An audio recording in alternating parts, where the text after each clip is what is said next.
अखिलेश यादव तानाशाही कह रहे हैं, तानाशाही रवैया बीजेपी का है और संवैधानिक तौर पर देश को चला नहीं पा रहे हैं, ये अखिलेश यादव कह रहे हैं। इसके अलावा और वो ये भी कह रहे हैं कि उनको जानबूझ के रोकने की कोशिश की जाती है कि भैया ताकि हम मिलने जुलने ना जाएं, हम उनके त्योहार में शामिल ना हो सके, क्योंकि बीजेपी तो चाहती नहीं कि आपस में भाईचारे से रहें, मिलजुल कर रहें। ये आरोप बार बार लगते हैं, लेकिन आपको नहीं लगता कि यहाँ पे कुछ सिलेक्टिव भी नजर आता है? रविदास मल्होत्रा जी को आपने देखा, कहने को हिंदू हैं लेकिन बड़ी मौज में नमाज पढ़ रहे थे।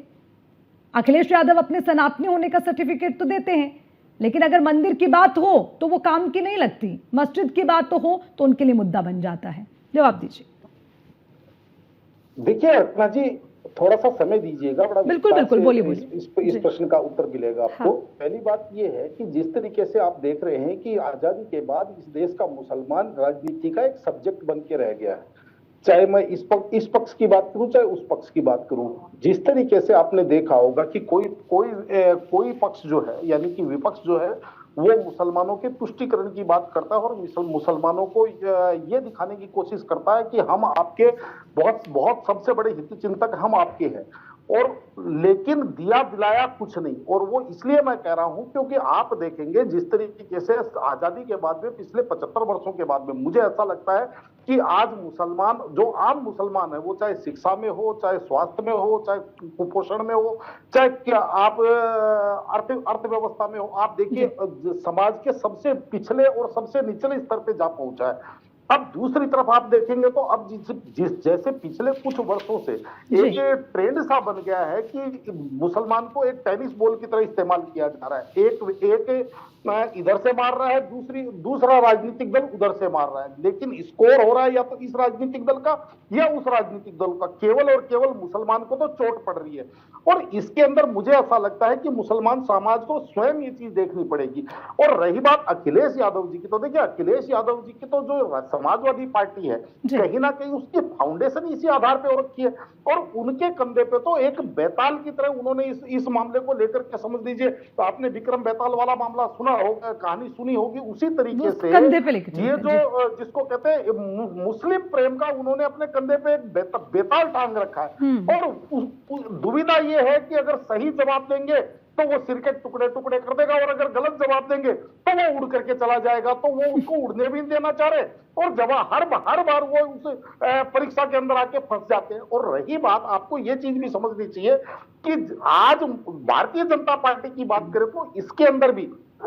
चाहे आप पार्टी के भीतर समझिए चाहे पार्टी के बाहर समझिए, अपनी राजनीति को स्कोर करने के लिए मुसलमानों को एक सब्जेक्ट के रूप में इस्तेमाल करना शुरू हो गया। क्योंकि आपको ये चीज भी समझनी चाहिए कि जिस तरीके से आस्था और जो जिसको कहते हैं आपकी आस्था और आपका जो धर्म है या आपका जो मजहब है या आपकी जो पूजा पद्धति है, उसके अंदर जितना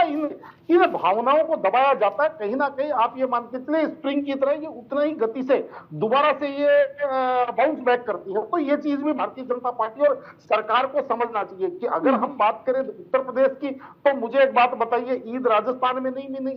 ईद मध्य प्रदेश में नहीं बनी, ईद देश के बाकी 28 राज्यों में भी तो बनी है, लेकिन यहाँ पे जिस तरीके से एक बयान वीरों की फौज सी खड़ी हो गई है, और जिसको कहते हैं कि आज की तारीख में, हाँ ठीक है, मैं तुष्टीकरण का विरोध करता हूं, तुष्टीकरण चाहे इस पक्ष का हो चाहे उस पक्ष का हो, लेकिन अति सर्वत्र वर्जित है। अगर तुष्टीकरण को समाप्त करने के नाम पे अगर आप किसी एक वर्ग की भावनाओं को या एक वर्ग के जो संवैधानिक अधिकार है उनको जब कुचलना चालू कर देते हैं, और इसके अंदर भी आप ये देखेंगे जब शासन जनित ऐसी चीजें होने लग जाए, यानी कि शासन में बैठे हुए लोग अपने आप को हिंदू हृदय सम्राट, शासन प्रशासन के अंदर बैठे हुए लोग अपने आप को इस तरीके से हीरो बनाने के लिए कि हमारे बयान वायरल हो रहे हैं, और खाली उस चीज के लिए ऐसे बयानबाजी करने लग जाए, मुझे लगता है कि ये कतई ना समाज के हित में है और ना कहीं ये देश के हित में है। और आज की तारीख में बड़ी वेदना होती है कि जब मैं ये देखता हूं कि इस देश का तंत्र पूरा का पूरा, चाहे उसके अंदर आप शासन प्रशासन,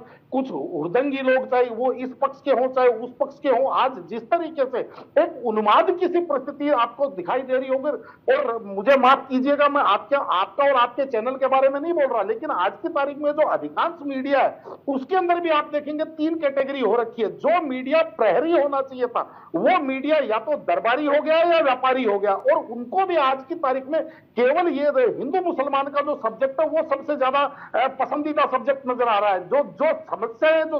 जनता की समस्या है, जो वास्तव में जो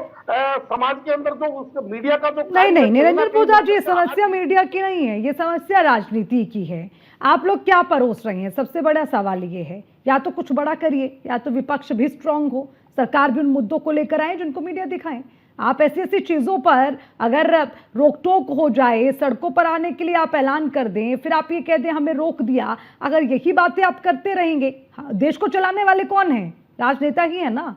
अब आप लोग जो बातें करेंगे वही तो दिखाएंगे। या तो आप बेरोजगारी की बात करिए, महंगाई की बात करिए, तो वो तो मुद्दा दिखाएं। उस पक्ष को नहीं समझता कोई, सिर्फ कहने भर के लिए, क्योंकि मीडिया को टारगेट करना है, तो उसको लेकर सवाल उठाना आसान हो जाता है, जैसे जितेंद्र जी भी अभी कर रहे थे।